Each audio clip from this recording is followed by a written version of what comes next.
Hello, നിങ്ങൾക്ക് എപ്പോഴെങ്കിലും തോന്നിയിട്ടുണ്ടോ നമ്മുടെ വാഹനങ്ങൾ നമ്മളെ ഒബ്സേർവ് ചെയ്യുന്നുണ്ടെന്ന്, നമ്മുടെ സന്തോഷങ്ങളും ദുഃഖങ്ങളും എല്ലാം വാഹനം മനസ്സിലാക്കുന്നുണ്ടെന്ന്? വർഷം 2008 മാർച്ചിലെ ഒരു രാത്രി, അന്നാണ് ഇവൻ നമ്മുടെ ഫാമിലിയിലോട്ട് വന്നത്.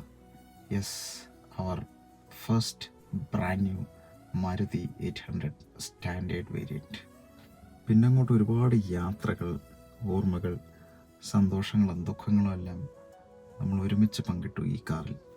ഒരു ദിവസം വീട്ടിൽ റിലേറ്റീവ്സ് വന്നിരിക്കുന്ന സമയത്ത് എനിക്കൊരു മോഹം തോന്നി, അവരെയും കൂട്ടി ഈ 800-ൽ ഇവിടെ തൊട്ടടുത്തുള്ള ഒരു അമ്പലത്തിൽ പോകണമെന്ന്. പക്ഷെ അന്ന് എനിക്ക് ഡ്രൈവിംഗ് ലൈസൻസ് ഉണ്ടായിരുന്നില്ല. ഞാൻ അച്ഛൻ കാണാതെയും അച്ഛനില്ലാത്ത സമയം നോക്കിയൊക്കെ ഈ കാർ എടുത്ത് പുറത്തു പോകുമായിരുന്നു. അതുകൊണ്ട് തന്നെ എൻ്റെ ഈ ആഗ്രഹം സാധിക്കുമോ എന്നൊരു സംശയമുണ്ടായിരുന്നു. പിന്നെയും പോകുന്നത് അമ്പലത്തിലേക്കല്ലേ, ചിലപ്പോൾ സമ്മതിച്ചാലോ എന്നൊരു പ്രതീക്ഷ എനിക്കുണ്ടായിരുന്നു. അങ്ങനെ അടുത്ത ദിവസം രാവിലെ അമ്പലത്തിലേക്ക് പോകാൻ റെഡിയായി ഞാൻ കാറിൻ്റെ കീ എടുത്ത് പുറത്തു വരികയായിരുന്നു. അപ്പോഴാണ് അച്ഛൻ അത് കണ്ട് പുറകെ വന്നത്. അച്ഛൻ ചോദിച്ചു എവിടേക്കാണെന്ന്. ഞാൻ പറഞ്ഞു ഇവിടെ അടുത്തുള്ള ഒരു അമ്പലത്തിൽ പോകണം. അമ്പലത്തിൽ ഓട്ടോയിൽ പോയാൽ പോരെ? ഞാൻ പറഞ്ഞു ഇവിടെ തൊട്ടടുത്ത് തന്നെയല്ലേ, ജസ്റ്റ് പോയിട്ട് വേഗം വരാം. അപ്പോൾ അദ്ദേഹം പറഞ്ഞ മറുപടി, അടുത്താണെങ്കിലും ദൂരെയാണെങ്കിലും ലൈസൻസ് ഇല്ലാതെ വണ്ടി ഓടിക്കണ്ട എന്നും പറഞ്ഞ് കാറിൻ്റെ കീയുമായിട്ട് പോയി. കസിൻസ് എല്ലാവരും അമ്പലത്തിൽ പോകാനായി റെഡിയായി നിൽക്കുകയാണ്. അപ്പോഴാണ് അച്ഛനിങ്ങനെ പറഞ്ഞത്. ഞാൻ കുറേ പ്രാവശ്യം പറഞ്ഞു നോക്കി, റിക്വസ്റ്റ് ചെയ്ത് നോക്കി, പക്ഷെ ആളെ സമ്മതിക്കുന്നില്ല. അങ്ങനെ അവരുടെ മുമ്പിൽ ഞാൻ ലിറ്ററലി ഇൻസൾട്ടഡായി. അങ്ങനെ ഞങ്ങൾ അമ്പലത്തിലേക്ക് ഓട്ടോയിൽ പോയി. ആ ദിവസം മുഴുവൻ ഞാൻ ഒറ്റയ്ക്കിരുന്ന് കരഞ്ഞു. എൻ്റെ കരച്ചിൽ ആരും കേട്ടില്ല, ഒരാളൊഴുകി. 2008 മുതൽ 2011 വരെ ഈ കാർ ഞങ്ങളോടൊപ്പം ഉണ്ടായിരുന്നു. 2011-ൽ അച്ഛൻ്റെ ഒരു സുഹൃത്തിന് ഈ കാർ കൊടുത്തു. എത്രയോ പ്രാവശ്യം നമ്മുടെ ഈ 800 വഴിയിൽ വെച്ച് കണ്ടിട്ടുണ്ട്. അപ്പോഴൊക്കെ മനസ്സിൽ ഇതാ നമ്മുടെ കാറ് എന്നല്ലാതെ മറ്റൊരു ചിന്തയും വന്നിട്ടില്ല. ഇടയ്ക്ക് അദ്ദേഹത്തെ കാണുമ്പോൾ ഞാൻ തമാശയ്ക്ക് ചോദിക്കും, എന്താണ് കാർ കൊടുക്കുന്നുണ്ടോ? അപ്പോൾ അദ്ദേഹം പറയും, അത് ഞാൻ കൊടുക്കില്ല, കാരണം അതെൻ്റെ ലക്കി വെഹിക്കിളാണെന്ന്. അങ്ങനെ വർഷങ്ങൾ കടന്നുപോയി. കഴിഞ്ഞ വർഷം ഞാൻ അറിയുന്നത് അദ്ദേഹം പുതിയൊരു കാർ വാങ്ങിയെന്ന്. പിന്നീട് ഒരു ഫംഗ്ഷനിൽ വെച്ച് ഞാൻ അദ്ദേഹത്തെ കണ്ടു. അപ്പം ഞാൻ ചോദിച്ചു, എന്താണ് പുതിയ കാറൊക്കെ എടുത്തല്ലോ, ഇനി പഴയ വണ്ടി കൊടുക്കുന്നുണ്ടോ ചോദിച്ചപ്പോൾ അദ്ദേഹം പറഞ്ഞു, അതൊന്നും കൊടുക്കില്ല, അതവിടെ നിൽക്കട്ടെ, അത് നമ്മുടെ ഫേവറേറ്റ് കാറല്ലേ എന്ന് പറഞ്ഞു. ഒരു ദിവസം ഫാമിലി ആയിട്ട് കാറിൽ യാത്ര ചെയ്തുകൊണ്ടിരിക്കുമ്പോൾ അച്ഛൻ ചോദിച്ചു, എടാ നീല വണ്ടി കൊടുക്കാൻ പോകണമെന്ന് പറഞ്ഞു, നീ വാങ്ങിക്കുന്നുണ്ടോ?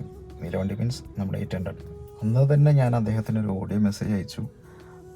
അച്ഛൻ എന്നോട് ഇങ്ങനെ പറഞ്ഞു, അത് തമാശയ്ക്കാണെങ്കിൽ ഓക്കെ, അതല്ല സീരിയസ് ആയിട്ടാണെങ്കിൽ എന്നെ ഒന്ന് അറിയിക്കൂ എന്ന്. ആ മെസ്സേജ് കണ്ടിട്ട് അദ്ദേഹം എന്നെ തിരിച്ചു വിളിച്ചു. എന്നിട്ട് പറഞ്ഞു, ഞാൻ അച്ഛനോട് അങ്ങനെയൊന്നും പറഞ്ഞിട്ടില്ലല്ലോ എന്ന്. ഞാൻ സ്ട്രോങ് ആയിട്ട് തന്നെ പറഞ്ഞു, ഇനി എങ്ങാനും കൊടുക്കാൻ തോന്നിയാൽ വേറെ ആരും അറിയിക്കണ്ട, എന്നെ ഒന്ന് വിളിച്ചാൽ മതി, ഞാൻ വന്ന് എടുക്കാമെന്ന്. അദ്ദേഹം പറഞ്ഞു, ഞാൻ ഫാമിലിയുമായിട്ടൊന്ന് ഡിസ്കസ് ചെയ്തിട്ട് അറിയിക്കാം. 2 ദിവസം കഴിഞ്ഞപ്പോൾ അദ്ദേഹത്തിൻ്റെ ഒരു ഓഡിയോ മെസ്സേജ് എനിക്ക് വന്നു.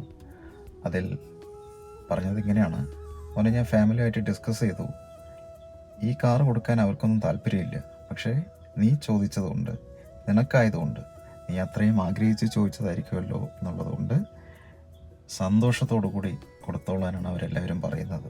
അതോടൊപ്പം ആൾ ഒരു കാര്യം കൂടി പറഞ്ഞു, 2 ദിവസം ഞാൻ കുറച്ച് തിരക്കായിരിക്കും, അത് കഴിഞ്ഞിട്ട് ഞാൻ കാർ വീട്ടിൽ കൊണ്ട് തരാമെന്ന്. And I was literally shocked. ഞാൻ ഒട്ടും പ്രതീക്ഷിച്ചില്ല ആളിങ്ങനെ പറയുന്നത്. അത് മാത്രമല്ല, ഞാൻ കാറ് വീട്ടിൽ കൊണ്ട് തരാമെന്നൊക്കെ പറഞ്ഞപ്പോൾ എന്തായാലും എടുക്കാൻ തീരുമാനിച്ചു. ഞാൻ അതൊന്ന് ഫാമിലിയിൽ അറിയിക്കണമല്ലോ. അച്ഛനോട് മാത്രം പറഞ്ഞില്ല, അതൊരു സർപ്രൈസായി തന്നെ വെച്ചു. വർഷം 2025 നവംബർ 25-ന് ഞങ്ങൾ ആളുടെ ഓഫീസിലോട്ട് പോയി അവനെ ഇങ്ങെടുത്തുകൊണ്ട് വരാൻ. ഒരു ഫോർമാലിറ്റി ഇല്ലാതെ കാറിൻ്റെ കീ എടുക്കുന്നു, കാർ എടുക്കുന്നു, നേരെ വരുന്നു. അദ്ദേഹം പറഞ്ഞതും അത് തന്നെയാണ്, നമുക്ക് കൂടുതൽ ഫോർമാലിറ്റീസ് ഒന്നും വേണ്ട, നിങ്ങൾ നിങ്ങളുടെ കാറ് കുറച്ച് വർഷം എനിക്ക് യൂസ് ചെയ്യാൻ തന്നു, ഞാൻ യൂസ് ചെയ്തു, ഇപ്പം ഞാനത് തിരിച്ചേൽപ്പിക്കുകയാണ്, അങ്ങനെ കണ്ടാൽ മതി എന്നാണ് അദ്ദേഹം പറഞ്ഞത്.